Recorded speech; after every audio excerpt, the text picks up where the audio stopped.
G Sudhakaran ഒരു കാലത്ത് CPM-ന്റെ പ്രധാനപ്പെട്ട നേതാവായിരുന്നു. ഇപ്പോൾ അദ്ദേഹം പ്രത്യേകിച്ച് പിണറായി സർക്കാരിനെ വിമർശിക്കുന്ന മറ്റൊരു നേതാവായി മാറിയിരിക്കുകയാണ്. അദ്ദേഹത്തിന്റെ ലക്ഷ്യം എന്താണ്? അദ്ദേഹത്തെ ഒതുക്കിയെന്ന തോന്നൽ കൊണ്ടാണോ നിരന്തരം പിണറായിക്കെതിരെയും സർക്കാരിനെതിരെയും ഇങ്ങനെ വിമർശനം ഉന്നയിക്കുന്നത്? അല്ല, അദ്ദേഹം ജനങ്ങളോടൊപ്പം നിൽക്കുന്ന ഒരാളാണ്. അദ്ദേഹത്തിന് 5 പൈസയുടെ അഴിമതി നടത്തിയിട്ടുള്ള ആളല്ല. കൈകാര്യം ചെയ്തിരുന്ന വകുപ്പ് പൊതുമരാമത്ത് വകുപ്പാണ്.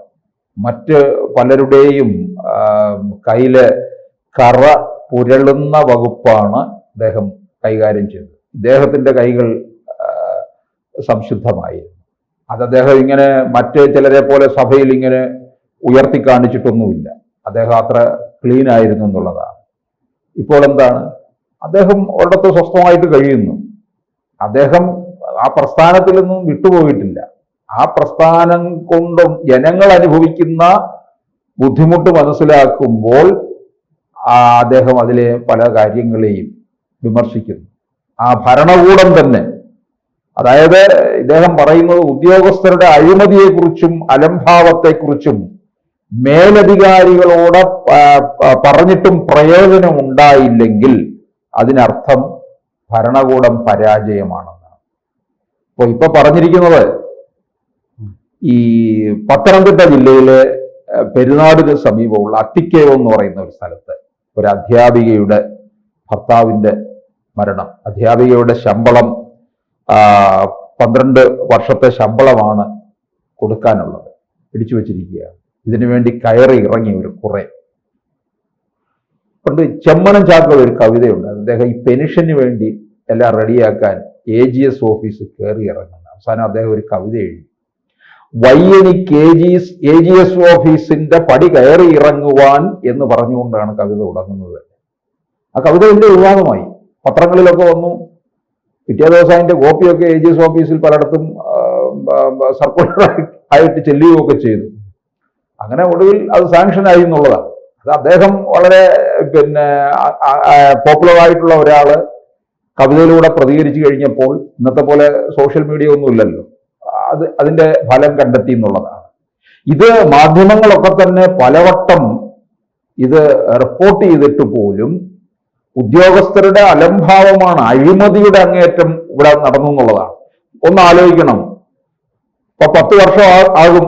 2016 തിരുവനന്തപുരത്ത് ഭരണസിരാകേന്ദ്രത്തിന്റെ പിൻവശത്തുള്ള സെൻട്രൽ സ്റ്റേഡിയത്തിൽ വെച്ചാണ് 2016 മെയ് മാസത്തിൽ പിണറായി വിജയൻ സത്യപ്രതിജ്ഞ ചെയ്യുന്നത്.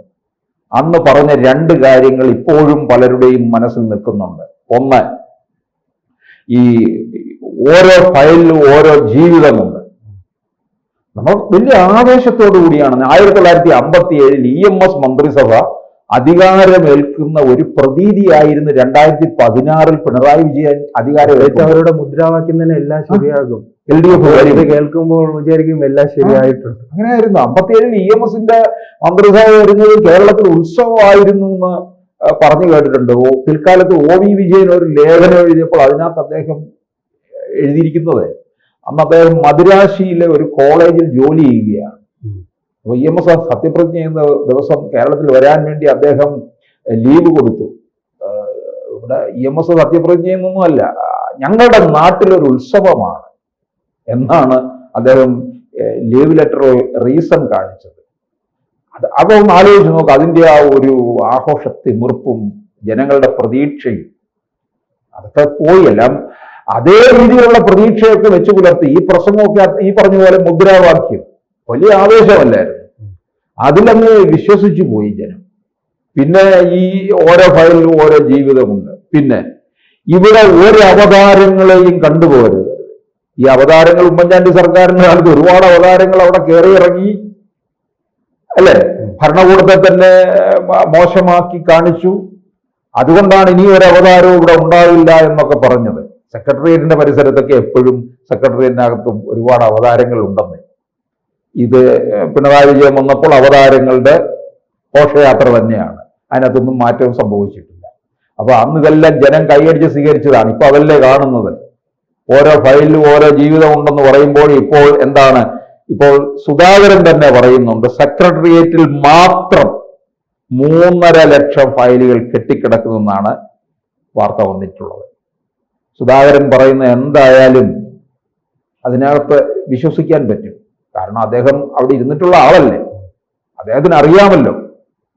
കൂടെ കിടക്കുന്നവനല്ലേ രാപ്പനി അറിയത്തുള്ളൂ എന്ന് പറഞ്ഞ പോലെ. ഈ ആലപ്പുഴ ജില്ലയെ സംബന്ധിച്ച് വലിയ രീതിയിൽ വിഭാഗീയത നിലനിൽക്കുകയാണ്.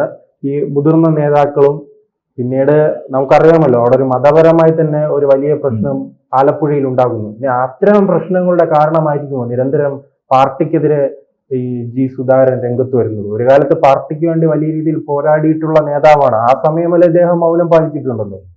അല്ല, ഇദ്ദേഹം മന്ത്രിയായിരുന്നു, ആ കാലഘട്ടം ശരിയായിരുന്നു. അതെ, അല്ല ആ കാലഘട്ടമൊന്നും ശരിയായിരുന്നില്ല. അന്ന് അദ്ദേഹവും ചില കാര്യങ്ങളൊക്കെ പറയുമായിരുന്നു.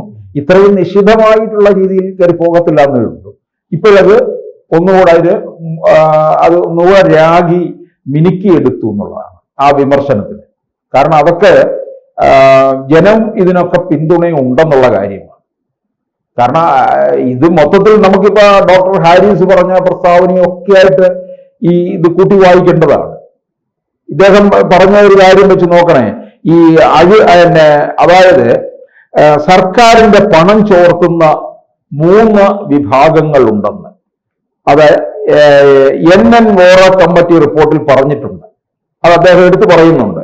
അതായത് പതിറ്റാണ്ടുകൾ അഴിമതിക്കാരായ രാഷ്ട്രീയക്കാർ 1, 2 അഴിമതിക്കാരായ ഉദ്യോഗസ്ഥർ, 3 അഴിമതിക്കാരായ കരാറുകാർ.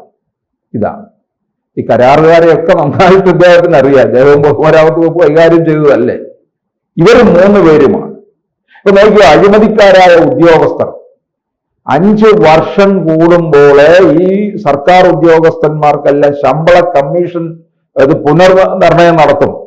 പുതിയ ശമ്പള കമ്മീഷൻ വരും. ഇപ്പൊ ഇവർ ഇറങ്ങുന്നതിന് തൊട്ടുമുമ്പ് നോക്കിയോ പുതിയ ശമ്പള കമ്മീഷൻ വന്ന് അത് പ്രാബല്യത്തിലെത്തും.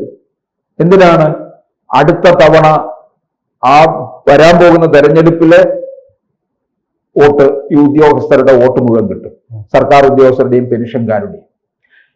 കേന്ദ്ര സർക്കാർ 10 വർഷത്തിലൊരിക്കലേ ഉള്ളൂ ശമ്പള കമ്മീഷൻ. ഇവിടുത്തെ സാമ്പത്തിക വിദഗ്ധർ തലേ കൈവച്ച് വിളിച്ച് പറഞ്ഞിട്ടുള്ളതാണ്, ഈ 5 വർഷം കൂടുമ്പോൾ നിങ്ങൾ ഓരോ മുന്നണികൾ മാറി മാറി വരുമ്പോൾ ഇത്തരത്തിലുള്ള ശമ്പള കമ്മീഷൻ ഉണ്ടാക്കി വെക്കുന്നത് കൊണ്ടാണ് സംസ്ഥാനം വലിയ കടബാധ്യതയിലേക്ക് പോകുന്നത് എന്നുള്ളത്. അത് ഇവർ കേൾക്കത്തില്ല. എത്ര ഖജനാവ് കാലിയാണെന്ന് പറഞ്ഞാലും ഇവരെന്ത് ചെയ്യും? ഈ ശമ്പള കമ്മീഷൻ അങ്ങ് നടപ്പിലാക്കും. സർക്കാർ ഉദ്യോഗസ്ഥർക്ക് സന്തോഷം, വാരി പോയില്ലേ. ഇപ്പൊ 2021 തെരഞ്ഞെടുപ്പ് നടത്തുമ്പോൾ നിയമസഭ അന്നേരം ഇത് മാറ്റിവെക്കാമായിരുന്നു ശമ്പള കമ്മീഷൻ. കോവിഡ് പശ്ചാത്തലത്തിൽ സംസ്ഥാനങ്ങളല്ല ലോകം മുഴുവൻ തന്നെ സാമ്പത്തിക ഞെരുക്കത്തിൽ നിൽക്കുകയാണ്.